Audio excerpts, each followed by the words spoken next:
नमस्कार। Nation TV Bharat में आपका स्वागत है। मैं हूं सोनी। आइए आज के खास खबरों से कराते हैं रूबरू। जैन के धनबाद जिला प्रवक्ता सह क्षेत्र संख्या 29 के जिला परिषद सदस्य गुलाम कुरैशी ने मैथन के एक निजी होटल में मैथन सैरामिक के मनमानी के खिलाफ प्रेस कॉन्फ्रेंस किया।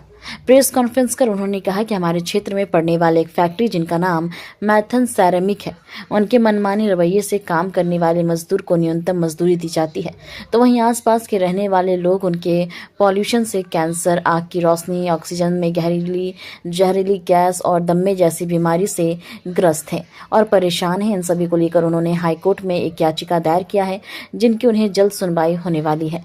उन्होंने क्या कुछ कहा, ये सुनते हैं उनकी जुबानी। मुद्दा था मैथन सेरामिक का, क्योंकि हम लोग जो 4 पंचायत के लोग हैं, लगभग 20,000 की आबादी, हम लोग प्रभावित थे। तो हम लोगों को यही था कि पोल्यूशन से हम लोग प्रभावित थे। और भाई यहाँ बंटी जी यहाँ पर हैं, हमारे धन्नू भैया हैं, पिंटू भाई हैं, सलाउद्दीन कुरैशी जी हैं, आज़ाद अंसारी जी हैं, तमामा भाई हैं, और तमाम लोगों ने मेरा सहयोग किया इसमें। और इसके लेकर के कई बार हम लोगों ने विरोध किया, चाहे वो सोशल मीडिया के माध्यम से हो, चाहे मीडिया के माध्यम से हो, कई बार विरोध किया। तो उसके बाद विशाल अग्रवाल के द्वारा मुझे बुलाया गया, तो उसके साथ मेरी मीटिंग हुई थी। मीटिंग होने के बाद जो उन्होंने सपना दिखाया था कि हाँ पोल्यूशन को हम ख़त्म कर देंगे, और जो आपका काम है, चाहे पोल्यूशन से रिलेटेड हो, चाहे वो जॉब से रिलेटेड हो, हम लोग उस पर काम करेंगे। तो मिला जुला करके वो एक सिर्फ बहानाबाजी था। हमने जिला प्रशासन को, उप विकास आयुक्त को भी, महोदय को भी मैं चिट्ठी लिखा।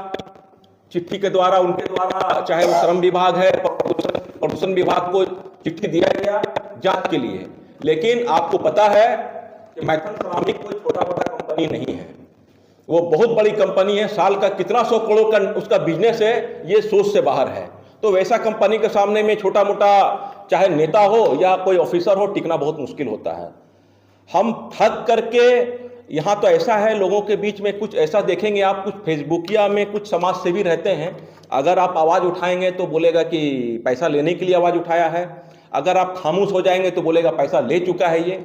हम बहुत ज़्यादा इसमें हम परेशान थे। तब हमने ये डिसीजन लिया। अब हम जो है हाईकोर्ट, जो है हम लोगों का झारखंड उच्च न्यायालय का मैं शरण में गया हूं, और मैंने वहां जनहित याचिका दायर किया है, जिसका मुझे नंबर मेरे को मिल चुका है। और हमें ये लगता है कि मेरा वकील से बात जो हुआ है कि लगभग हमको लगता है कुछ दिनों में ही लिफ्टिंग हो करके मेरा सुनवाई चीफ जस्टिस के पास में होगा।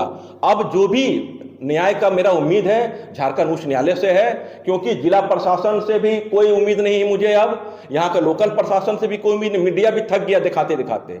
आपको पता होना चाहिए कि हम लोग 4 पंचायत की आबादी, लगभग 20,000 की आबादी हम लोग प्रभावित हैं। मैथन सेरामिक 1 प्लस यूनिट 2, आप यूनिट 2 के बगल में आप जाके देखेंगे तो वहाँ के पेड़ पौधा ऐसा मर चुका है, लगता है कि आदमी। तो आप सोचिए कि हम लोग का जो एक्यू लेवल है, जो हम लोगों का एक्यू लेवल है, जो एयर जो नापने का जो मीटर होता है, वो भी फेल हो जाएगा।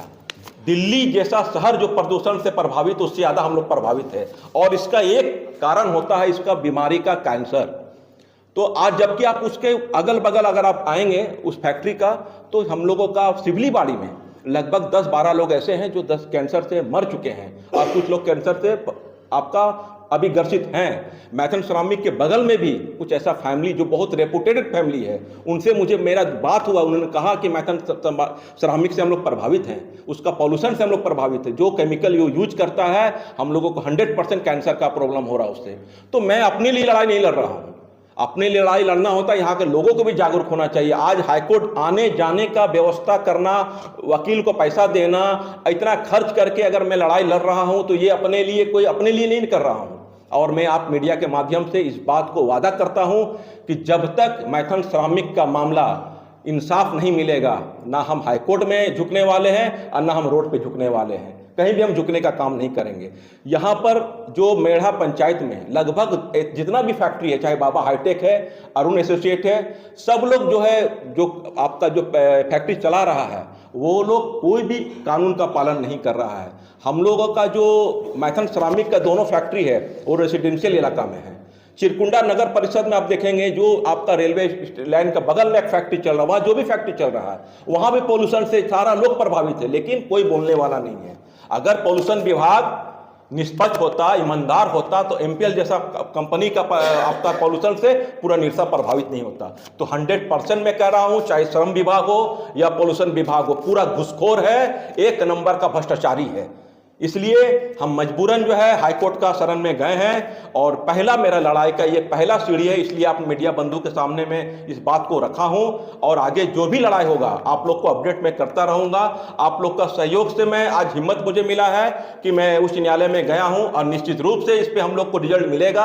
आपको मैं बताना चाहता हूं कि वहां का जो मेरा 2 केस किया हूं, एक पोल्यूशन का किया हूं, एक मिनिमम वेजेस का।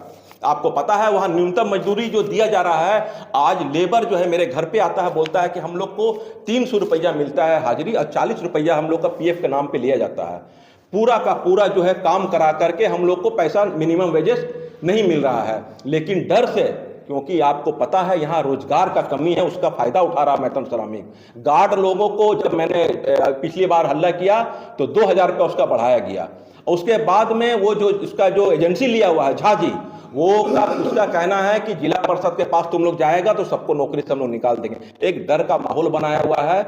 आप सोचिए कि मेरा क्षेत्र में इस आपका सिवली बाड़ी में इतना बड़ा प्लांट चल रहा है, इतना प्रभावित हम लोग हैं, लेकिन कोई आवाज उठाने वाला नहीं है। चाहे जो भी हो, तो एक ही बात है कि इतनी बड़ी कंपनी है, इसके पास इतना पावर है, चाहे वो पैसा के दम पर हो चाहे पावर के दम पर हो, किसी का आवाज को लोग दबाने का काम करता है। लेकिन मेरा ये साफ है, मैथन श्रमिक हो या जो भी इस क्षेत्र में कंपनी चल रहा है, जो भी गाइडलाइन सरकार का गाइडलाइन होगा उस पर अपनाना होगा उसको, नहीं तो फैक्ट्री को बंद करना होगा। मेरा काम है रोजगार को दिलाना और हक को दिलाना, लेकिन पोल्यूशन हम लोग से प्रभावित नहीं हो सकते हैं। पोल्यूशन जो कानून बताता है कि कितना किलोमीटर के दायरे में आप फैक्ट्री चला सकते हैं, आपको उसका पालन करना होगा।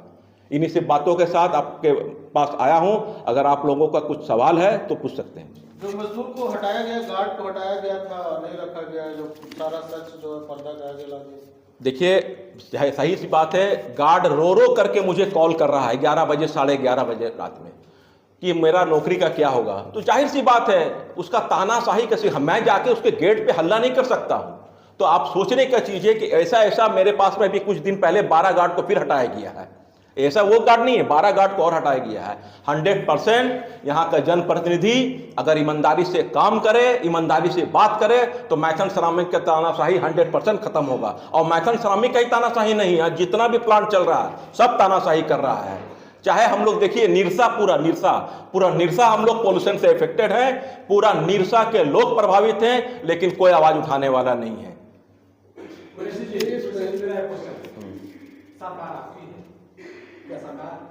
सरकार के मनोनीत आप उसका पार्टी के मेंबर भी है, तो क्या आपकी बात पोल्यूशन वाले नहीं सुन रहे हैं या सरकार की बात नहीं सुन रहे हैं? मैंने आपको एक बात कहा कि कुछ अधिकारी के चलते सरकार बदनाम होता है।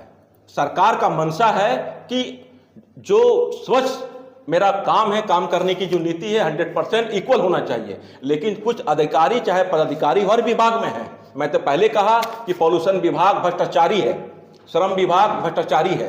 अगर सही होता तो अब तक कार्रवाई हो गया होता, क्योंकि इसको लेकर के न्यायालय में अच्छी बात है, आप सरकार से कोई शिकायत नहीं कर रहे हैं। क्योंकि आप एक बात बताइए, जो उप विकास आयुक्त जो बैठा हुआ है जिला प्रशासन में, वो तो सरकार का ही अधिकारी बैठा हुआ है ना। तो जब उसका सुनवाई नहीं होता है, मैं तो जिला प्रशासन से ही पैसे मांग कर सकता हूं। जब जिला प्रशासन के द्वारा नहीं, देखिए कहीं अगर हक की लड़ाई होगी, अगर हक की बात होगी तो जाहिर सी बात है, अगर आप जायज नाजायज की बात करेंगे तो चाहे सरकार में आप रहिए या सरकार में नहीं रहिए, हक का आवाज उठाना होगा। एक सवाल और है, यहाँ से हटकर सवाल है, बट्टी एक सवाल यहाँ से हटकर है। नगर निकाय चुनाव आप जान रहे हैं चुके, और दलीय आधार पर चुनाव तो हो नहीं रहा है, उसके बावजूद भी झारखंड मुक्ति मोर्चा ने चिरकुंडा नगर परिषद में अध्यक्ष पद के उम्मीदवार शुक्ला राय को समर्थन देने का काम किया है।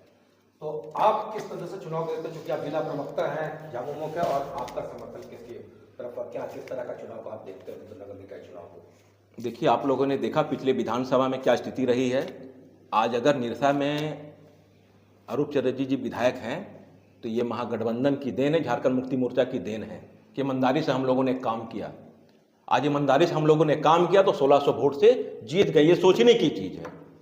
तो ये तो हम लोगों का देखिए जनता के ऊपर निर्भर करता है कि जनता क्या चाहती है। मुझे तो ये लगता है कि 15 साल में चिरकुंडा की जनता को सिर्फ ठगा गया है, क्योंकि वहाँ बहुत ज़्यादा एजुकेटेड लोग हैं, लेकिन उसके बाद भी जागरूक नहीं वहाँ के लोग। तो मैं चिरकुंडा की जनता से ये निवेदन करता हूँ कि 15 साल जो आप लोग ठगाए हैं, उस ठगने का आप लोग शिकार जो बने हैं, अब दूसरी बार, अब चौथी बार आप ठगने का काम ना करें। ऐसा चुने जो आपके काम को सुने। आप चिरकुंडा नगर परिषद जैसे आप इन करते हैं, कचरा का अंबार लगा हुआ है, लगता ही नहीं है कि आपका नगर परिषद क्षेत्र, लगता है ग्रामीण क्षेत्र। उससे अच्छा तो हम लोगों का आप ग्राम पंचायत आइए, वहां मिलेगा। हम लोग हमेशा सफाई कराते हैं। पार्टी का आदेश, जो पार्टी का जो भी हम लोग का आला कमान का आदेश होगा, हम लोग निश्चित रूप से उसको पालन करेंगे। लेकिन एक बात ये भी है, ये इस चीज को भी है कि हम लोग उसका पालन करेंगे, लेकिन ये जनता पे निर्भर करता है। ये जनता पे भी निर्भर करता है कि जनता क्या चाहती है। अब अगर मेरा कहने का मतलब है हम लोग ईमानदारी से काम किए, तो हम लोग जो मेहनत किया था, हम लोग जो निरसा विधानसभा में मेहनत किए, तो उसका फल मिला हम लोग को निरसा विधानसभा का चुनाव में। तो हम लोग का एक्टिविटी रहा है वहाँ पे।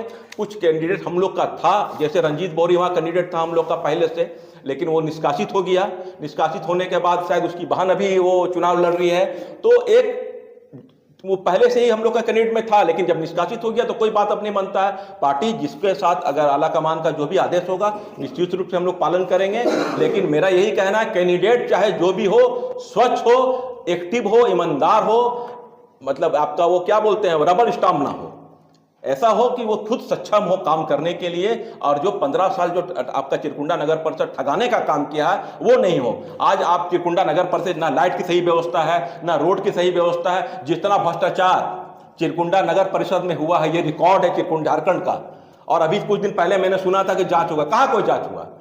सारा लोग इसमें संलिप्त थे। इसका मतलब तो आज एक बात बता रहा हूं, जो भी सौंदर्यकरण का घोटाला बोलिए, चाहे वो आपका टेंडर घोटाला बोलिए, विकास के नाम पे मतलब घोटालों का भरमार लगा हुआ था। इससे पूर्व में जो चेयरमैन रहे हैं, आपको पता होगा, आज चुनाव आया तो बोलता मैं दलित का बेटा हूं। लेकिन दलित का बेटा आप हैं, लेकिन कब है? चुनाव के टाइम में है। 5 साल जब तक चुनाव आप पावर में थे, स्कॉर्पियो तो पांव आपका नीचे नहीं आया, आपका कोट पैंट नहीं उतरा। तो अगर आप दलित का बेटा बनना चाहते हैं तो दलित का दर्द को भी समझिए। अगर मैं आज जिला परिषद बना हूं तो अपने क्षेत्र के जनता का दर्द को समझता हूं। अगर गलत करूंगा, आने वाले चुनाव में उसका हिसाब मुझे देना पड़ेगा। अच्छा, ये